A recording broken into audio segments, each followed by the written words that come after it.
We just got back from Arizona. We had a great time with Amy and Chris. You know, I mean, it was a good little relationship builder. We had never really been away from the area with them, so it was different, it was unique, there was no baggage of the farm hanging around, and we just treated them like friends, and that's kind of what we're becoming. Oh, dear. The porch looks so vacant. It does. Well, KT and Craig have left the building. Okay.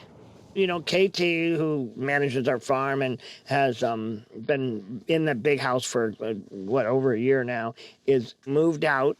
Now that we know Zach has said no, I'm going to figure out what to do with it.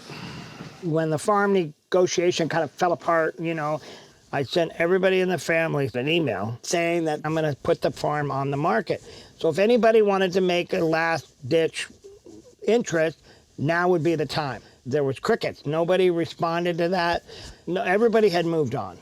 So now there's a lot of options spinning around in my head about what to do going forward.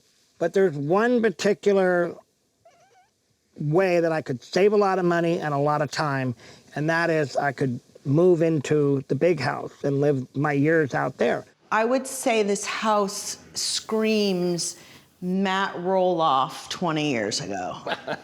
I want to make sure that Caryn takes one more look at the house, and that I do too. If Caryn would move in, I'd probably, you know, that would probably be an efficient way to move forward in life. Matt's asked me to maybe reevaluate.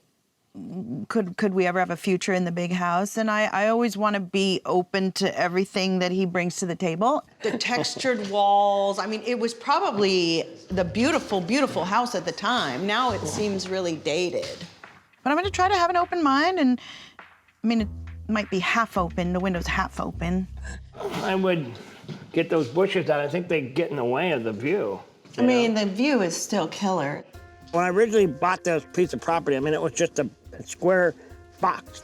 My biggest memory is all the incredible amount of work it took to get it to this. It's now a 5,400 square foot house with 5.5 bathrooms, 6-car garage, and 800 square foot basement. And we did it right when we did it. I mean, there's a lot of pluses, right? It's lowered for you. You could cook. That's one reason why I'm feeling very much like I got to get my house going, because I can't stay in that thing anymore. It's just, I'm too crowded. Construction on my house is taking a lot longer to get it settled. It's just, COVID has interrupted a lot of the supplies, and the costs have spiked and then gone down. So I haven't been able to get all the pieces aligned yet. Caryn will never move into the DW. You know, well, there's no room for me. You got a butter churner on this side, and some, I don't know what they are, 1942, those old ski things. I love it. Let's go look and see if I can deal with this bedroom, the master bedroom. Oh dear, I don't even think I want to go in there. Walking through it, I still feel strongly it's probably not a good decision for so many reasons.